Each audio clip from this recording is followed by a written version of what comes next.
அந்த தென்றல் பெண்ணும் சொன்னாளம்மா உந்தன் சேதியே.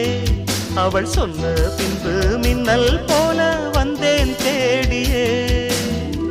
என்னை நீ தொட்டவுடன் என்னவோ பொன்னுதையா, முற்றுகை இட்டவுடன் சிற்றிடை தின்னுதையா.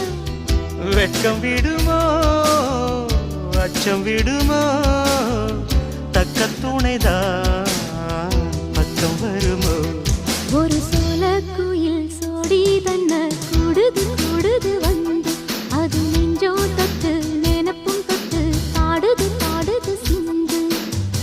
கிட்ட வருமோ ஒட்ட வருமோ.